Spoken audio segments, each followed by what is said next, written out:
The oxygen at 35,000 feet is thin, recycled, and shared by 312 souls aboard American Airlines Flight 1847, non-stop from Dallas-Fort Worth to Washington Dulles. It is 11:47 in the morning, and somewhere over the flat heart of Missouri, something is about to break. Not the aircraft, not the weather, something far more fragile and far more dangerous. A social contract, the kind that holds civilization together in confined spaces. The kind that a woman in Seat 4A has been systematically dismantling since the moment she stepped foot inside Terminal D. Her name doesn't matter yet. What matters right now is what she is doing. What matters is that senior flight attendant Marisol Vega, 22 years with American Airlines, recipient of the carrier's gold-level service commendation 3 years running, is standing in the first-class galley with a wet stain spreading across the left shoulder of her Navy uniform. Her hand is shaking, not from fear, from the sheer, cold disbelief that another human being, aboard a pressurized aluminum tube traveling at 580 miles per hour, 6.6 miles above the surface of the Earth, has just deliberately spat on her. The cabin goes silent in a radius of about 10 rows.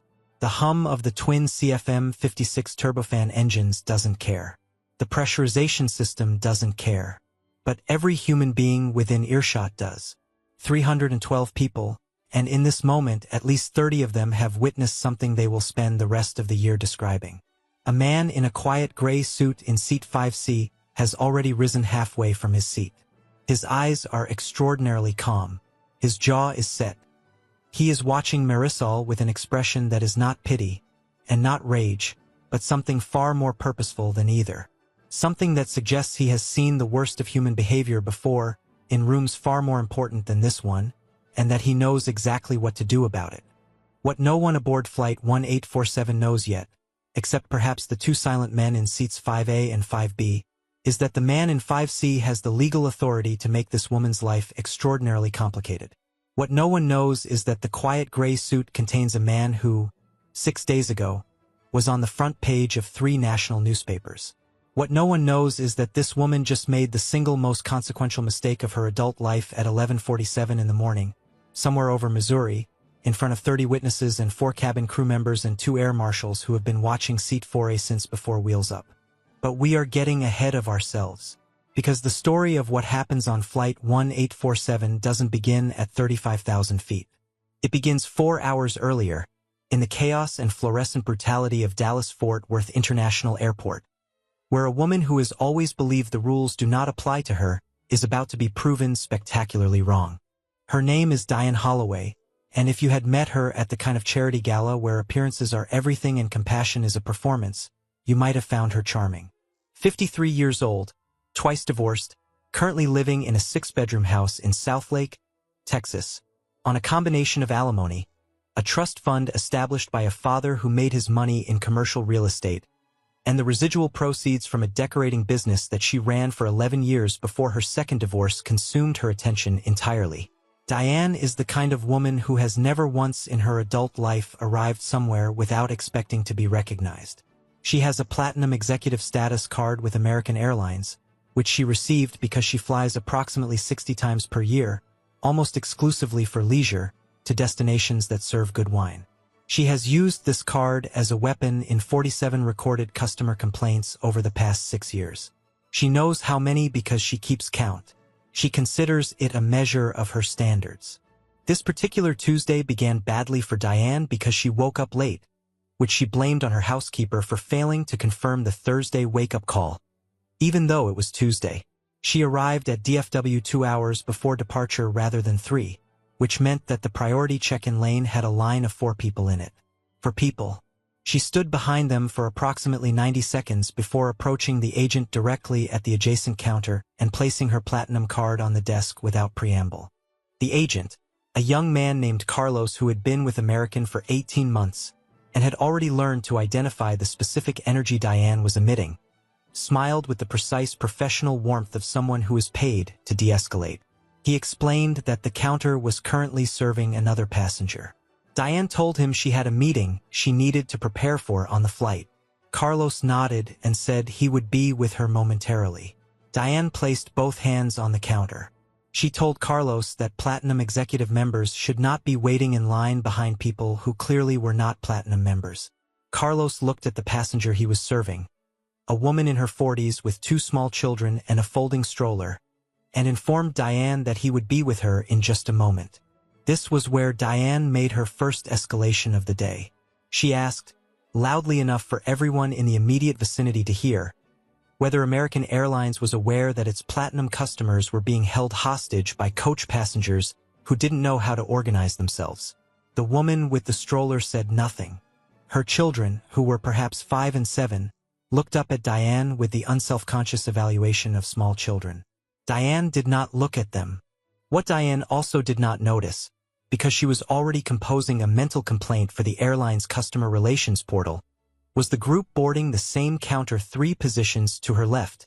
A chartered portion of Flight 1847 had been reserved by the Lone Star Children's Foundation, a non-profit organization based in Austin that for 11 years had been flying underprivileged and orphan children to Washington, D.C. for what it called the Capital Discovery Program.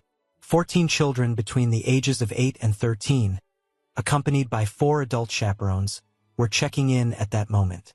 They were dressed in matching blue polo shirts. They were quiet and polite and wide-eyed, many of them having never been inside an airport before, let alone on an airplane. They were assigned to seats 10A through 14F in economy because the Foundation's budget did not extend to premium economy, let alone business class. Among the chaperones was a man who had specifically requested not to be seated in his usual arrangement. He had asked, through channels that his 2 accompanying security personnel had coordinated with American's operations team, to be placed in 5C in domestic first class with minimal fanfare. He wanted the children near enough to see, to check on, to feel responsible for. He had co-funded this particular trip out of his own personal account. He had done so anonymously because doing otherwise would have complicated things enormously, and because he genuinely did not want the children to feel like props in anyone's public relations story. His name was Thomas Aldridge. He was 51 years old, and for the past 3 years he had served as the governor of the great state of Texas. Governor Aldridge had requested no announcement of his presence. His security team, the 2 men in 5A and 5B, were traveling in plain clothes. He was dressed in a gray suit, no tie, no pin, no indication whatsoever of who he was. He had a book in his bag, a biography of Sam Rayburn, and he intended to read it. He boarded through the jetway with the rest of first class, nodded to Marisol Vega when she offered him a pre-departure beverage, asked for water, and opened his book. He was the least remarkable-looking person in first class. That was entirely deliberate. Diane Holloway had noticed the children boarding. She had noticed them the way a person notices a traffic delay, with impatience and a private assessment of inconvenience. She watched them file down the jetway and turned to the gate agent to ask whether these children would be seated near her because she had specifically paid for a first-class upgrade to avoid exactly this kind of chaos. The gate agent informed her that the children were seated in rows 10 through 14. Diane pursed her lips and said she hoped that was accurate. She boarded first, ahead of everyone, which was her right as a Platinum executive member, and she settled into seat 4A with the practiced efficiency of someone who has performed this ritual hundreds of times. She placed her bag in the overhead bin with careful geometry. She requested a sparkling water before the boarding door was even closed. She put on noise-canceling headphones before the safety demonstration. She noticed Governor Aldridge in 5C but registered him as nobody in particular. She noticed that the seat across from her, for B, was occupied by a businessman who was already on a phone call. She adjusted her seat back 17 degrees, which is 3 degrees more than permitted during taxi, when the flight attendant named Marisol came by to point this out. Diane looked at Marisol. She said she was aware of the regulation. Marisol, whose smile never wavered, explained that she would need to adjust the seat. Diane adjusted it 1 degree and returned to her phone. Marisol moved on, and the interaction was logged internally as a minor event, which was the same designation it shared with 46 previous in-flight incidents involving Diane Holloway across 7 different American Airlines flights.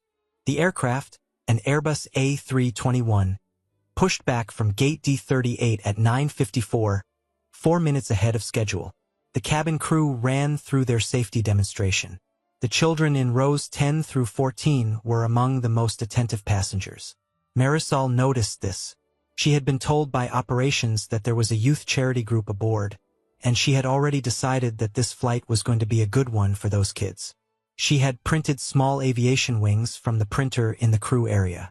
She was going to give them out after cruising altitude. The first 40 minutes of the flight were, by the standards of commercial aviation, unremarkable. The plane climbed, leveled, and settled into its cruise at 35,000 feet over Oklahoma. The seat belt sign clicked off. The beverage service began. And it was during the beverage service that Diane Holloway began her campaign. It started with a glass of ginger ale. Diane had ordered sparkling water. Marisol, working efficiently through the first-class cabin with her cart, had placed sparkling water on Diane's tray table. Diane looked at it for a moment, then looked at Marisol, then said that it was flat. Marisol apologized and reached for the can, confirming it was unopened, the carbonation intact. Diane said she could tell by looking at it that it would be flat and she wanted a different can. Marisol replaced it. Diane said it was also warm. The can had been in refrigeration since 4 in the morning. Marisol told Diane she would bring ice.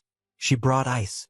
Diane said she had asked for sparkling water, not sparkling water with ice, which she had not specified, but Marisol removed the ice without comment. She also noted, again internally, that this was escalation attempt number 3 inside the first 2 minutes of beverage service. She was experienced enough to recognize what was coming. What was coming accelerated dramatically when the secondary beverage cart reached the rows just behind first class, and a junior flight attendant named Priya began distributing drinks to the children in row 10 and beyond. Marisol was working toward the galley when she heard Diane's voice at a volume that was designed to carry. Diane had stood up. She was standing in the aisle of a pressurized aircraft at cruising altitude, which is not technically prohibited but is frowned upon during active beverage service. She had turned to look back toward the coach cabin, and specifically toward the children's rows. One of the children, a boy of perhaps 9 years old named Marcus who had never been on a plane before in his life, had dropped his apple juice. It had splashed. A very small amount, perhaps 3 drops, had landed on the outer edge of Diane's first-class seat, which shared a proximity with the bulkhead curtain. The curtain had absorbed most of it. The seat was, by any reasonable assessment, unaffected. Diane did not make a reasonable assessment. Diane pointed at Marcus, who was already crimson with mortification, and said in a voice that carried through approximately 15 rows of the aircraft, that this was exactly why certain people should not be allowed in her section of the plane. The cabin went cold in a way that had nothing to do with the pressurization system. Priya, who was 26 and in her second year with the airline, froze in the aisle. Marcus looked like he might cry. His chaperone, a woman named Angela, placed a protective hand on his shoulder and looked toward Marisol, who was already moving back up the aisle with the focused velocity of someone who understands that the next 30 seconds are critical. Thomas Aldridge, in seat 5C, had lowered his book. His eyes were on the child, then on Diane, then back on the child. He did not move. Not yet. His security agent in 5A had turned his head approximately 15 degrees toward seat 4A. This was the professional equivalent of a weather alert. Stay with this flight because what just happened was not the worst of it. Not by a significant distance. Marisol reached Diane and spoke quietly. She said she would have housekeeping look at the seat, that it appeared to be fine, but that she understood Diane was concerned. She said it in the way that flight attendants learn to say things, which is the way that psychiatrists and hostage negotiators also learn to say things, which is with maximum courtesy and minimum confrontation. Diane told Marisol that the issue was not the juice. The issue was that she had paid for first class specifically to avoid this situation. She gestured broadly toward the children. She asked Marisol whether American Airlines was aware that they were running a daycare. Governor Aldridge turned the page of his book. He was not reading it. Marisol explained that the children were guests of a charitable organization and valued passengers of American Airlines. Diane said that was a lovely sentiment that did not address her concerns. She sat back down. But she was not done. Over the next 40 minutes, at 35,000 feet, Diane Holloway conducted what can only be described as a sustained campaign of targeted harassment. She rang the call button 7 times. She complained about the ambient noise from the coach cabin, which was, in objective terms, extremely quiet. She told Priya when Priya brought her a second beverage that she did not want service from her. She wanted service from the senior attendant. She complained about a child who she could hear humming somewhere behind the bulkhead curtain and requested that someone make it stop. She asked Marisol whether the airline had a policy about unsupervised minors, which these children were not, being supervised by 4 adults. She told the businessman in 4B that she didn't know how he was tolerating this, which he ignored, because he had put his headphones back on the moment she began her campaign. And through all of it, Marisol moved. She served. She answered. She documented. Because on every flight she works, Marisol carries a small digital log on her crew device. Every complaint, every interaction, every tone. 22 years have taught her that the log is the difference between justice and chaos, and that justice almost always requires patience. It was during the meal service that the situation crested into something that none of the 312 people aboard Flight 1847 would ever fully recover from witnessing. Marisol was distributing meals, and she had specifically chosen to deliver the children's meals herself, because she had brought the aviation wings from the galley, and she wanted to give them out while the kids were eating. She went through the curtain. She crouched down next to Marcus's row. She gave him his wings first because she had seen his face during Diane's outburst, and she wanted him to know that the world on this plane was not entirely like that. Marcus's eyes went enormous. He held the wings like they were made of glass. Marisol came back through the curtain into the first-class galley. She was carrying her tray. She was walking past seat 4A. And Diane Holloway, without preamble, without a single word of warning, turned from her window and spat, deliberately, directly onto Marisol's left shoulder. The sound was almost nothing, a breath, a flicker, but in the silence of a cruising cabin at 11:47 in the morning, it landed like a thunderclap. Every head in first class turned. The businessman in 4B pulled off his headphones. The man in 5C, the quiet man in the gray suit, was on his feet in 2 seconds. He did not touch Diane. He stood in the aisle between Diane's row and the galley, and he looked at Marisol with an expression of absolute, professional fury, and he said, quietly and without any inflection except steel, that the flight was going to be landing with a few fewer passengers than it boarded. Diane looked at him. She saw a man in a gray suit. Nobody important. She told him to mind his business. He said his business was exactly what he was minding. From behind him, from 5A and 5B, his security detail rose simultaneously, and they rose with a particular quality of movement that anyone who has spent time in government proximity immediately recognizes. They rose like people who have been waiting for exactly this, like people whose entire career is the management of exactly this. Marisol, with her left hand pressed to her shoulder, looked at the man in 5C. She had served him water at departure. She had not asked his name.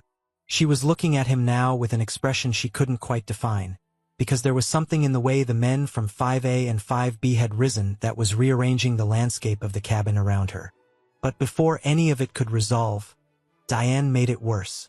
Because Diane, who had spent 53 years believing that escalation was the same as winning, turned to the other passengers in first class and informed them at high volume that she had a right to fly in a clean, professional, child-free environment, and that if the staff couldn't manage their cabin, she would have every one of them removed from their positions by the time they landed.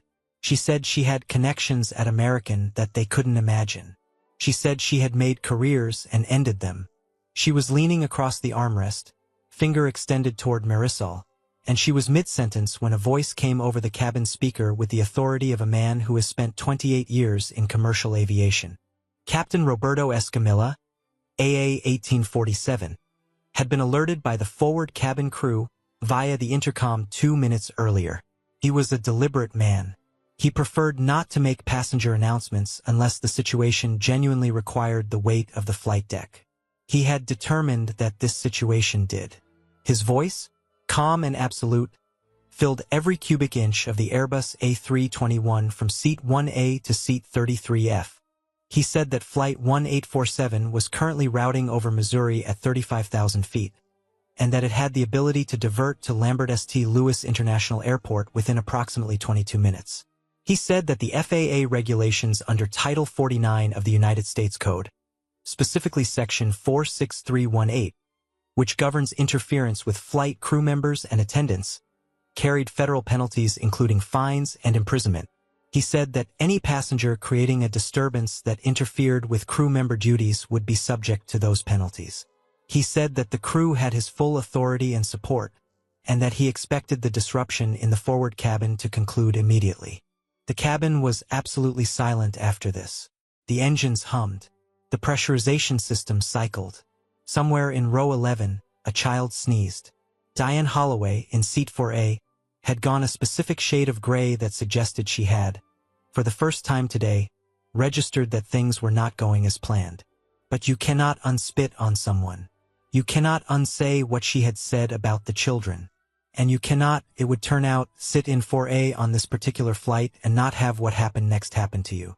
Because the thing about Flight 1847, the thing that nobody in seat 4A had any reason to know, was that approximately 60 seconds after Captain Escamilla finished his announcement, the two air marshals who had been monitoring Diane Holloway since before takeoff, assigned to this specific flight because a routine pre-flight security review had flagged a passenger with a history of in-flight disturbances, stood up from their seats in row 7. Federal Air Marshal Service agents don't announce themselves. They don't wear signs. They look like business people and tired vacationers and anyone else. They stood up. They moved forward. They positioned themselves at the front of the coach cabin and the rear of first class, and they were very, very still. Diane registered them. She looked at the man in 5C who was still standing. She looked at his two companions, who had qualities that she was only now, in the gathering silence, beginning to accurately assess. She looked at Marisol, who had not moved from the aisle, and whose hand was still on her shoulder, and whose log device was still recording. And she said, with the last gasp of someone who has been entitled so long that they cannot immediately stop even when the cliff is right there, that she wanted to speak to a supervisor. One of the air marshals said, in a voice that carried exactly as far as the next 3 rows and no further, that she should sit down. She sat down. Governor Thomas Aldridge of Texas looked at Marisol. He said, at a volume calibrated for Marisol and Marisol alone, that he would like to make a formal statement to American Airlines regarding what had just occurred, and that he would also be placing a call from this aircraft to the FAA regional office, and that he would appreciate knowing the full name of the employee who had been assaulted, so that he could include it in the formal commendation he intended to file before the plane landed. Marisol stared at him. She said her name. He nodded. Then one of the air marshals, the one who had taken a position closer to 4A, said something to his colleague that carried just slightly further than intended. He used 3 words. He said, "Governor, secure situation." And in the confined geometry of an aircraft first-class cabin, those 3 words did what no announcement could have done. Diane Holloway heard them. The businessman in 4B heard them. 3 passengers in row 5 heard them. And in the way that information travels at the speed of human comprehension, every person in the forward cabin began to do the quiet, rapid arithmetic of understanding exactly what seat 5C contained.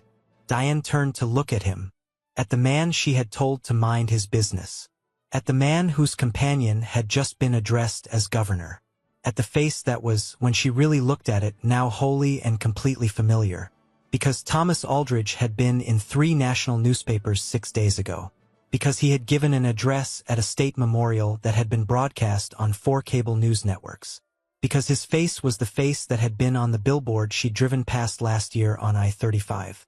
She had not connected the quiet gray suit with the face on the billboard until this exact second. And in this exact second, the color left her face entirely. He looked at her. She looked at him. And for perhaps 4 seconds, nothing else existed on Flight 1847. Not the engines, not the pressurization, not Marcus and his wings and his apple juice. Just this. The moment when Diane Holloway understood that she had not spat on a flight attendant in front of nobody. She had spat on a flight attendant in front of the governor of Texas, 2 armed federal air marshals, a logging crew device with a 22-year record, and 312 witnesses. Marisol, whose professionalism had never wavered through all of it, whose spine had held through every indignity, allowed herself exactly one breath of something that was not quite a smile but was in the same neighborhood. She went to the galley. She poured herself a glass of water. She drank it. Then she returned to the cabin because there were 312 people on this plane, and 298 of them still needed their meals. The next 12 minutes aboard Flight 1847 moved with the strange compressed quality that only extreme situations produce, where each second feels architectural and load-bearing. The air marshals had formally identified themselves to Diane Holloway using the quiet, specific language of federal law enforcement, which is different from all other language in that it creates no space for negotiation. They informed her that she was being placed on an observation hold, pending diversion assessment, which in practical terms meant that she was not to leave her seat, not to speak to crew members unless directly addressed, and that her actions from this point forward were being formally documented under FAA guidelines. Diane asked to speak to the pilot. She was told this was not possible. She asked whether she could make a phone call. She was told the aircraft's Wi-Fi was available for messaging, but that the marshals would be monitoring her communications. She asked whether she was being detained. She was told she was being monitored for the safety of the flight. Each answer was delivered with the economy of people who waste absolutely no words. Governor Aldridge, meanwhile, had produced a phone and spoken quietly to one of his security personnel. He returned to his seat. He had a conversation, brief and pointed, with one of the air marshals. He was not performing anything. He was not grandstanding. He was doing exactly what he had spent 3 years learning to do, which was apply appropriate authority in appropriate measure to situations that required it. He asked the air marshal what the protocol was for a passenger assault on crew members. He asked specifically about federal assault statutes as applied to aviation personnel. He said he intended to be available as a witness in any subsequent proceeding, and that his office would provide a formal written account within 48 hours of landing. Captain Escamilla, from the flight deck, received updates via the forward crew station. He made the decision, in consultation with American Airlines operations in Fort Worth, not to divert. The air marshals had assessed Diane as no longer an active threat. The situation was contained. The landing at Dulles would provide the appropriate venue for what needed to happen next. He updated the operations desk, who updated American's corporate security team, who initiated their own contact with Dulles Airport Police. In the coach cabin, among the 14 children of the Lone Star Foundation, most of this was invisible. Angela, their lead chaperone, had shielded them from the worst of it with the experienced efficiency of someone who works with kids for whom the world already requires more shielding than it should. Most of them were eating.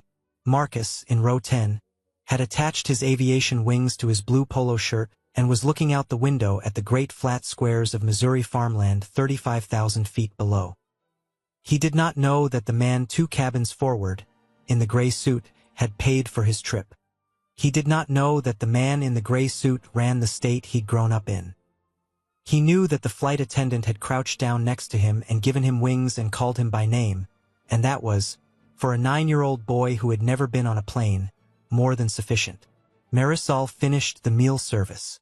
She did it in full to every passenger in the aircraft without skipping a row or cutting a corner, because 22 years had taught her that the best answer to someone who treats you as less than a person is to continue being entirely, professionally, magnificently human. When she returned to the galley, Priya was waiting, and Priya, who was 26 and not yet 22 years into anything, said to Marisol that she didn't know how she had held it together. Marisol said that you hold it together because the flight doesn't land any faster if you don't. An hour and 26 minutes later, Flight 1847 began its descent into Dulles. The seat belt sign came on. The flight attendants secured the cabin. Diane Holloway sat in 4A in the specific stillness of someone who has spent an hour and 26 minutes doing the mathematics of her situation and not liking the results. She had tried to access the American Airlines customer relations portal on the seatback screen. The system had shown her a technical error, which was not a technical error. Governor Aldridge read his Sam Rayburn biography. He read it properly this time. The aircraft touched down at Dulles at 1:43 in the afternoon, 3 minutes ahead of schedule, which would later strike at least one of the passengers as a perfect detail. At the gate, before the jetway connected, 3 Dulles Airport police officers and 2 additional agents boarded the aircraft through the forward door. The cabin was asked to remain seated. This was unusual. Several passengers filmed it on phones they should probably have put away but did not. Diane Holloway was escorted from seat 4A in a manner that was efficient, professional, and entirely public. She walked the length of the aircraft between two officers, and as she passed through the curtain from first class into coach, and down the aisle between rows 7 and 14, the 14 children in their blue polo shirts were able to see, without fully understanding the procedural context, a woman being walked off an airplane by police. Marcus, with his wings still attached to his shirt, watched her pass. He said nothing. He was 9 years old and he did not have the vocabulary for what he was witnessing, but he had the instinct for what it meant, the same instinct that lives in every child who has ever been told they don't belong somewhere and then watched the universe disagree. At the gate, Diane Holloway was met by Dulles Police and an American Airlines corporate security representative. She was processed under FAA violation procedures for interference with a crew member, 49 U.S.C. Section 46318, and additionally for assault, because spitting on another person is assault in every jurisdiction in the United States and also in the air above Missouri. Her Platinum Executive Card was flagged immediately. Her account was suspended pending investigation. The legal exposure she was looking at in that moment at Gate C-17 at Dulles International Airport included federal charges, civil liability, and the kind of public record that does not quietly disappear. Governor Aldridge's office released a brief statement 2 days later. It confirmed his presence on Flight 1847. It confirmed his witnessing of the assault on Marisol Vega. It confirmed that he had provided a formal sworn account to federal authorities. It expressed, in the measured language of executive communications, profound respect for the professionalism of American Airlines crew members and in particular Marisol Vega. It mentioned the Lone Star Foundation's Capital Discovery Program by name and encouraged Texans to contribute. The statement was covered by 11 national outlets. The governor's account of watching a flight attendant deliver children's meals and aviation wings to orphaned kids while being harassed, and then watching her absorb an assault and return to serve the rest of the plane, was described by one reporter as the most precise illustration of grace under pressure she had ever encountered in a news cycle. Marisol Vega was placed on paid administrative leave for 2 days, per protocol, while the airline conducted its review. American Airlines, which initially offered her a written commendation and a $500 travel credit, revised that considerably after the governor's statement became public. She received a formal airline-wide commendation. She was offered a senior crew ambassador position, which was a role that the airline created, in part, because they did not previously have adequate language for what she had demonstrated. Her story was used in crew training materials for the following quarter. Diane Holloway was charged federally. The process moved with the efficiency that federal aviation violations typically receive when they are witnessed by an elected official, 2 air marshals, for crew members and 30 first-class passengers. She was added to the FAA's civil penalty list. She was added to American Airlines' internal no-fly registry. 3 other major carriers cross-referenced this, as they are permitted to do. Her platinum executive status was permanently revoked. She retained legal representation and the proceedings would not be complete for several months. But the mathematics of what she was facing were not ambiguous. They never are when the evidence is a digital log, a wet uniform, 30 witnesses, 2 federal marshals, and the governor of Texas. Marcus, the 9-year-old boy from row 10, arrived in Washington, D.C. with his wings still pinned to his shirt. He saw the Lincoln Memorial. He stood in the rotunda of the Capitol. He ate a hot dog near the National Mall and reported to Angela that it was the best thing he had ever tasted. He did not think much about the woman in first class, because children are extraordinarily good at releasing things that were never about them to begin with. His trip lasted 4 days. On the last day, a card arrived at the hotel where the Foundation's group was staying. It was from the governor's office. It said, in handwritten text inside a printed state seal, "Keep going up." It was signed simply T. Aldridge. Marcus kept the card. He kept the wings. There is something worth saying about what happens to a society at 35,000 feet. Strip away the miles and the altitude and the recycled air and the engine noise, and what you are left with is a room.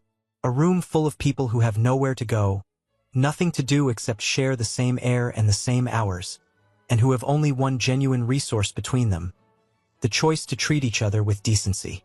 This is not a metaphor. It is a room. It is a tube of aluminum and titanium with 100 windows and a crew of 8 and 312 people who all want to get to the same place. Every single decision Diane Holloway made on that flight was a decision to consume more than her share of that room. Every single decision Marisol Vega made was a decision to give more than the room required of her.